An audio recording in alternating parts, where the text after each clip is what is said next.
Hi, I'm Ryan from Yellowcard, and you're watching Burning Music. Hi, this is Nadia from Burning Music. I'm sitting next to. Hi, I'm Ryan from Yellowcard. Your newest record is called When You're Through Thinking Things. Tell me a little about it and how was the progress and how did you come up with the ideas?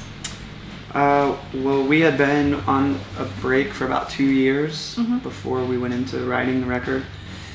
So the first thing we did was, when we decided that we maybe wanted to do something, was just kind of sit down all together with our manager and talk about the future and what it would be like to write a record and you know, the reasons why we took the break and how we needed to work together to go forward. And so we got a lot of that out. We rehearsed we played the old songs for a couple of days just to see how it felt, and then we just started working, and it was awesome. I mean, I think having 2 years away from the band really helped everybody come back to the band, really refocused and excited again to do it. And at the end, when we went to take the break, everyone was just exhausted, and we had worked really hard on Paper Walls, which was our third record with Capitol Records, and the record company was just falling apart, and there was no one supporting the album, and we just felt like it was out of our hands, and there was nothing, it was not a good time, so no one was very excited to do anything. So this record was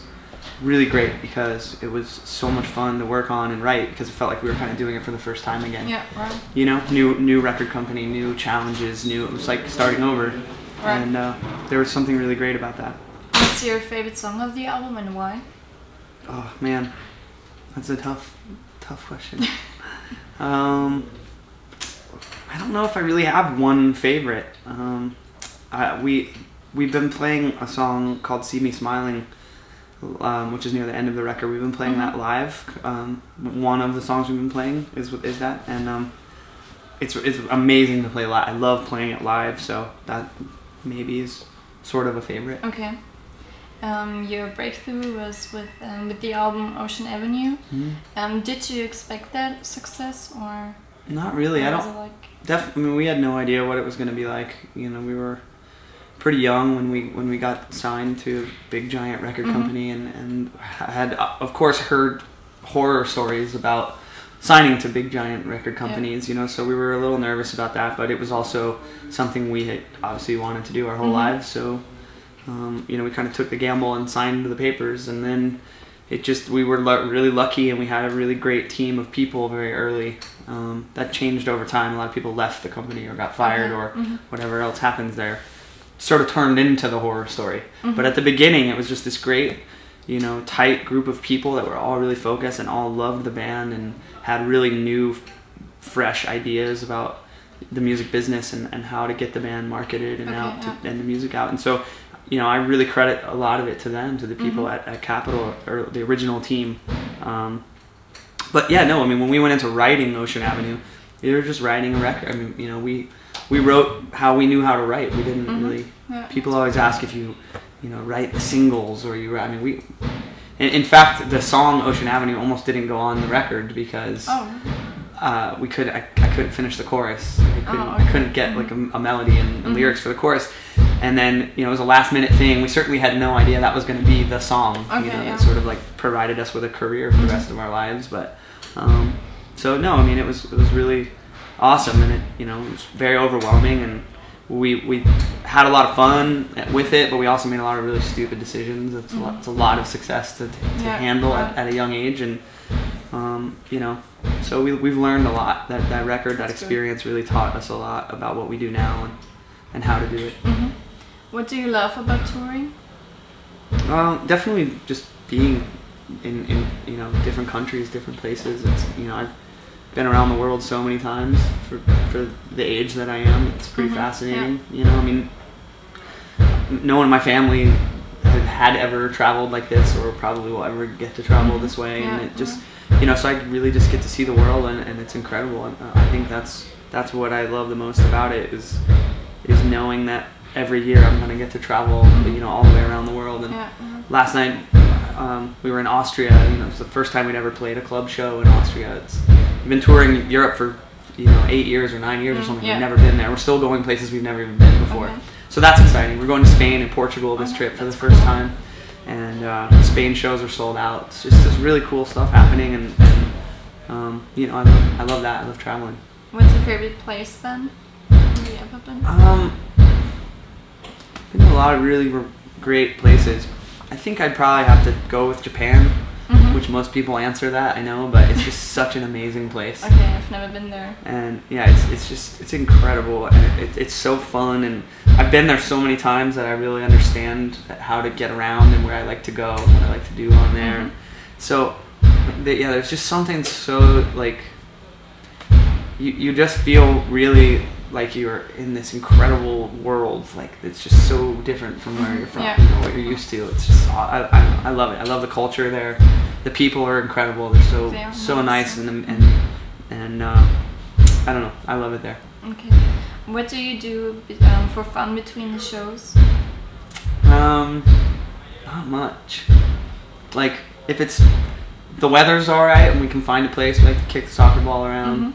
We do that pretty much every day if we can. Okay. But otherwise, we pretty much just find the internet wherever we can and just sit around and, you know, email and read. And boring. Do you rather play a festival or a show?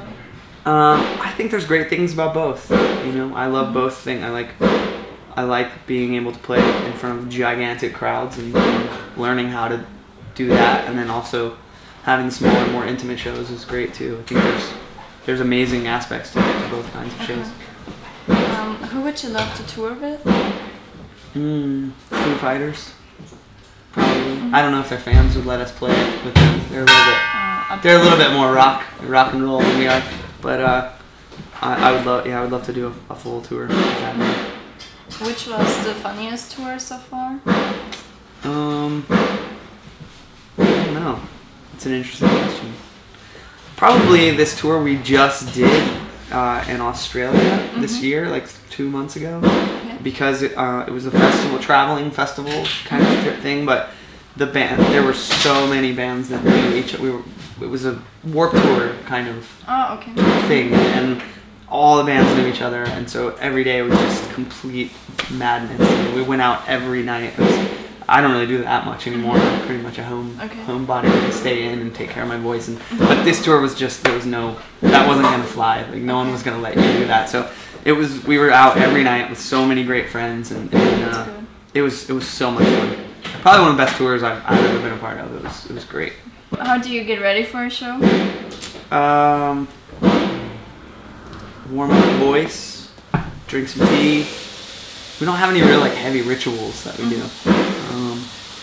You know, there's definitely about an hour before just the kind of mood you get into where you start kind of trying to focus on the show and getting mentally ready to go out and do it.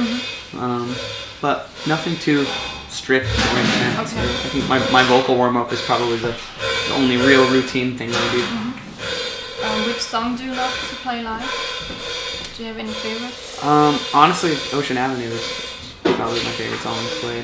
It's you know, it's the one song where we usually play it last, and no matter how the show has gone or is going or whatever, good or bad, it either takes it to the next level if it's great, or it brings it all together if it's been kind of a bad show, you know. And so it's that song. It brings everybody together no matter what. So it is a great song. I know I've played it like 10,000 times, so it's funny to answer that. That's my favorite song, but you know, especially in a festival situation or something like that, where you're playing in front of maybe a lot of people who have never seen the band or don't know the band. A lot of times that's the song that you know, and it really, really keeps the whole thing together at the end.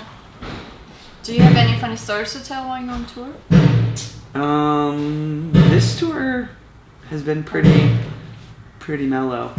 Other tours?